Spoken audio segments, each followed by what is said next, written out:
Hi there. So this is a screencast just going over what I presented in my workshop. And the truth is, because of my concussion, I did not present this in person. And what I created was 2 videos like this one. But it was a 30-minute video, and I broke it up into 2 sections and then posted it on YouTube and then shared that with everyone at my school who was going to be in the presentation. Now, of course, can't control the world lately, and that was supposed to happen. The extension was pushed from December 1st to, I'll change this to home screen, December 1st to December 8th, and December 8th was our snow day, so it was a little difficult to get everybody to watch those videos, and I still have people watching them and sending in Google Forms to me, so it's definitely something that I'm going to be following up on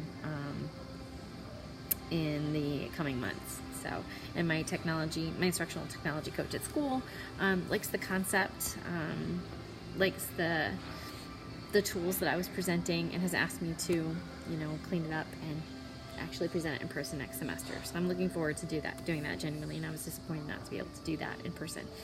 So here is my website where I embedded everything that was required for the assignment. On the home page, I have the original flyer that I sent out. It does have the original date on it, and then I sent follow-up emails asking people to come on the 8th, and then another email sending them the videos and the Google form.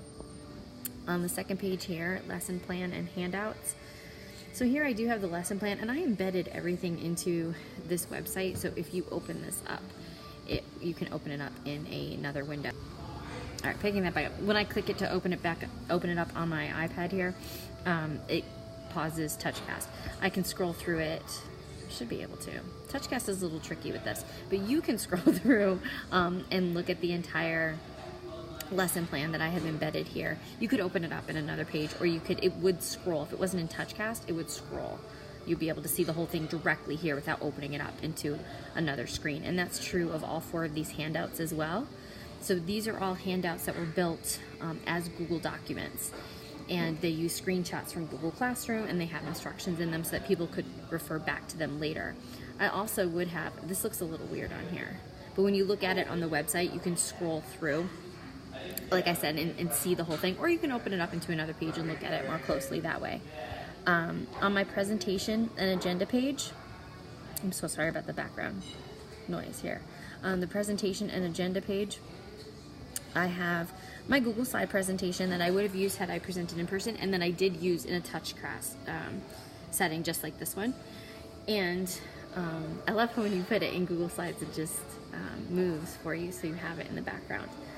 Over here on the right, I have the agenda, and that's something that I would have put on the board or given out in paper form. I probably just would have put it up on the board for people to look at, and I would have put it into the Google Classroom that I created for the workshop. So the first thing on the board would have been the Google Classroom code and this workshop agenda.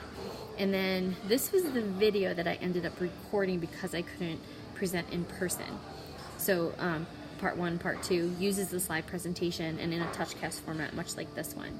And there's a description of that and what I did.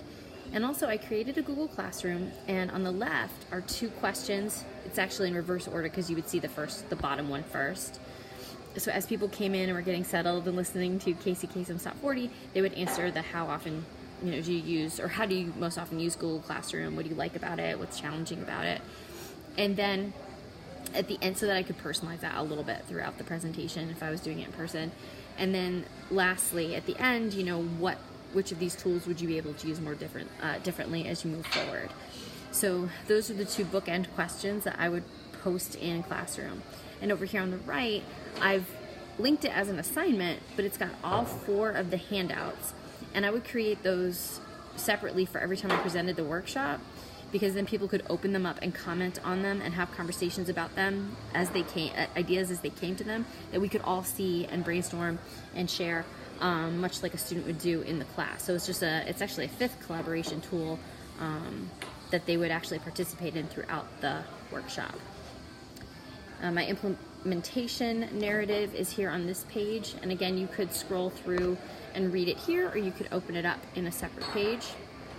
And then lastly, if it'll let me click on it, I have the Google form that I used as an evaluation tool, and then the narrative that went along with that. And I reflected to the best of my ability on that. I am still getting a lot of forms from people because of the snow day. And I plan on using that information moving forward as I work with my instructional coach at school to present this in the spring. So that was just over 5 minutes. Thank you so much. I really appreciate it. I'm so disappointed I didn't get to present this in person, but I'm excited that I'm going to get to do a version of it in the spring. Thank you for everything, and have a great winter break.